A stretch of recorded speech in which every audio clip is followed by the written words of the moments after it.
नमस्कार। देश लोकसभा चुनाव से गुजर रहा है। प्रधानमंत्री नरेंद्र मोदी के बयानों में छत्तीसगढ़ चर्चा में है। इसकी वजह यहाँ का सुशासन और मुख्यमंत्री विष्णुदेव साय जी का कुशल नेतृत्व है। श्री साय जी आज हमारे साथ हैं, आइए उनसे रूबरू होते हैं। सर, प्रखर समाचार और प्रखर टीवी में आपका स्वागत है। हमारे साथ हमारे एमडी दीपक लखोटिया जी भी हैं। आपका सर बहुत बहुत धन्यवाद। और सर, पहला सवाल यह है कि लोकसभा चुनाव में आपने कई राज्यों का दौरा किया है और छत्तीसगढ़ सहित क्या नजर आता है आपको दृश्य? बहुत अच्छा वातावरण है भारतीय जनता पार्टी के पक्ष में।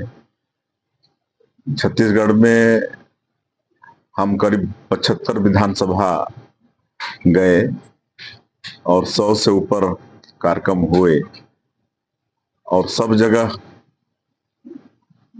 भीड़ जनसैलाब उमड़ा। और हमारे जो यशस्वी प्रधानमंत्री जी का कार्यक्रम हुआ, माननीय गृह मंत्री जी का कार्यक्रम हुआ, राष्ट्रीय अध्यक्ष जी का कार्यक्रम हुआ, राजनाथ जी का कार्यक्रम हुआ, योगी आदित्यनाथ जी का कार्यक्रम हुआ और भी हमारे राष्ट्रीय नेताओं का कार्यक्रम हुआ। सब में जनसैलाब उमड़ा और हम भी जहां जहां गए वहां जनसैलाब उमड़ा और सभी कार्यक्रमों में कांग्रेस छोड़ छोड़ के भारतीय जनता पार्टी प्रवेश करने वालों की संख्या भी बहुत अधिक थी।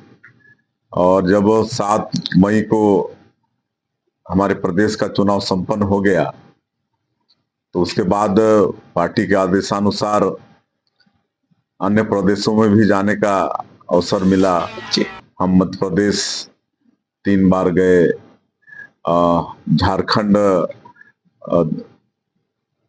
2 बार गए, उड़ीसा 3 बार जा चुके हैं।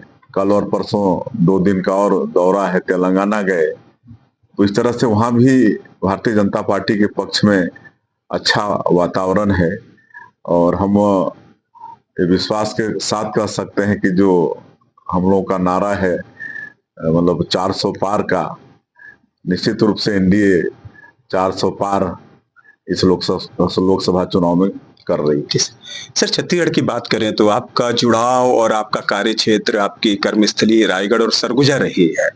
यहाँ पर क्या रिजल्ट देखने को मिल सकता है, ये लोगों की उत्सुकता है खासतौर पर? देखिए, रायगढ़ हमारा संसदीय क्षेत्र रहा है। 4 बार लगातार 20 साल सांसद वहां पर रहे और चारों चुनाव में वहां की जनता ने हमको बढ़ चढ़ के आशीर्वाद दिया। पहला चुनाव हम मात्र 5800 से जीते थे, दूसरा चुनाव 74,000 से जीते, तीसरा चुनाव 54,000 से जीते और चौथा चुनाव 2,17,000 से जीते। तो इस तरह से वहां की जनता, वहां के मतदाता लगातार आशीर्वाद बढ़ा के दिए। और इस बार भी पूरे देश में जो वोट प्रतिशत है उससे कहीं ना कहीं ज्यादा छत्तीसगढ़ का है और छत्तीसगढ़ में भी रायगढ़ लोकसभा में बहुत मतदान हुआ है। और हमको लगता है कि जो 2014 का हमारा रिकॉर्ड था, भारतीय जनता पार्टी जो 2,17,000 से जीती थी, वो रिकॉर्ड भी इस बार टूटेगा और उससे भी ज्यादा मतों से भारतीय जनता पार्टी और वहां के जो हमारे प्रत्याशी हैं श्री राधेश्याम राठिया जी, वो विजयी होंगे। सर, आप तो पहले मोदी मंत्रिमंडल के सदस्य भी रहे, आपका बहुत विश्वास है प्रधानमंत्री का आपके ऊपर। राजस्थान और मध्य प्रदेश की बजाय प्रधानमंत्री मोदी छत्तीसगढ़ की पूरे देश में क्यों चर्चा कर रहे हैं? आपको क्या लगता है इसके पीछे? अब देखिए, तो उनकी महानता है। 4 बार उनका यहाँ पर कार्यक्रम हुआ है और चारों कार्यक्रम में अपार जनसैलाब उमड़ा है और आज तो देश ही नहीं, दुनिया के सबसे लोकप्रिय नेता हैं। और 10 वर्षों में उन्होंने जो काम किया है गांव, गरीब, किसान, मजदूर सबके लिए, आज हम ये कह सकते हैं कि कोई ऐसा घर नहीं होगा जो 10 वर्षों में कोई ना कोई योजना का लाभ नहीं लिया होगा।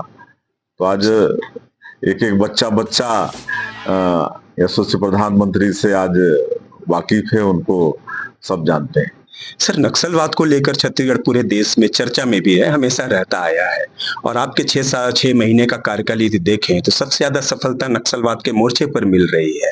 क्या ये माना जा सकता है कि 5 साल काफ़ी होंगे, आप नक्सलवाद को खत्म कर पाएँगे? देखिए, हमारे आदरणीय प्रधानमंत्री जी और गृह मंत्री जी, इनका तो संकल्प है कि 2 ही साल में यहाँ से नक्सलवाद खत्म करेंगे और मजबूती के साथ हमारी सरकार लड़ भी रही है। डबल इंजन की सरकार है तो उसका भी लाभ मिल रहा है और आज पूरा देश देख रहा है कि लगातार एनकाउंटर में नक्सली मारे जा रहे हैं, आत्मसमर्पण भी कर रहे हैं। उनकी संख्या भी काफी है और हम लोग चाहते हैं कि भाई ये बंदूक गोली की भाषा छोड़ के विकास की मुख्यधारा से जुड़े, सब आत्मसमर्पण करें। सरकार उनके लिए चिंता करेगी। सर, स्पेशल सवाल दीपक जी का भी था विशेष तौर पर कि 20 में से 14 घोषणाएं आपने पूरी कर ली हैं आपके सरकार की। सर, आपको पहले तो 150 दिन पूरे कर लिए हैं आपकी सरकार ने, 154वां दिन है आज का, बधाई हो आपको। 150 दिनों के अंदर जो 100 दिनों में आपने पूरा किया था, घोषणा पत्र की 20 आपकी सूची थी, उसमें से 14 पूर्ण हो चुके हैं। 14 में आपने मुहर लगा दिया है, काम चालू हो गया है। बचे हुए 6 को कब तक प्रारंभ कर लेंगे? बिल्कुल, बचे हुए जो वादे हैं मोदी की गारंटी में, उसको भी बहुत जल्दी करेंगे। जनता ने हम लोग को 5 साल का अवसर दिया है तो निश्चित रूप से जितना जल्दी हो जाए मोदी की गारंटी के सभी वादे पूरे करेंगे। सर, जिस तरह आपने नक्सलवाद पर नियंत्रण करने का प्रयास किया, अन्य क्राइम को भी रोका जा रहा है छत्तीसगढ़ में। फाइबर क्राइम बहुत तेजी से अन्य राज्यों की तरह महाराष्ट्र और पर्टिकुलर दिल्ली से छत्तीसगढ़ में प्रवेश कर गया है और अभी छत्तीसगढ़ में बहुत तेजी से सुनने में आ रहा है ये क्राइम बढ़ रहा है। इसको किस तरह नियंत्रित करें? देखिए, इस पर भी सरकार की चिंता है और बजटीय प्रावधान भी किए हैं और साइबर थाना खोलने का हम लोग के बजट में है और इस पर भी चिंता करेंगे। सभी तरफ सरकार की चिंता है। सर, धर्मांतरण पर आपने, मैंने देखा था कि खुल करके बहस की थी, चर्चा की थी आपने और एक मुद्दा छेड़ दिया था और घर वापसी के अभियान कार्यक्रम भी हो रहे हैं। अभी कांकेर में भी कल परसों घर वापसी का कार्यक्रम हुआ है। आप जिस इलाके से आते हैं वो इलाका बहुत मिशनरियों से घिरा रहा है, लेकिन जो नया कानून राज्य सरकार ने बनाया, धर्मांतरण निरोधक कानून, वो इतना प्रभावी नहीं हो पाया। ईसाई मिशनरियों पे जितनी कार्रवाई होनी चाहिए नहीं हुई है। क्या ये आपके कार्यकाल में हो? बिल्कुल, हम जसपुर से आते हैं और जसपुर के कुनकुरी में एशिया महाद्वीप का सेकेंड लार्जेस्ट चर्च है और धर्मांतरण खूब जोरों पर होता रहा है वहाँ और स्वर्गीय दिलीप सिंह दुदेव जी जो घर वापसी कार्यक्रम के नायक थे, उनके कारण आज, और जो बनवासी कल्याण आश्रम है उसके कारण वो क्षेत्र बचा हुआ है।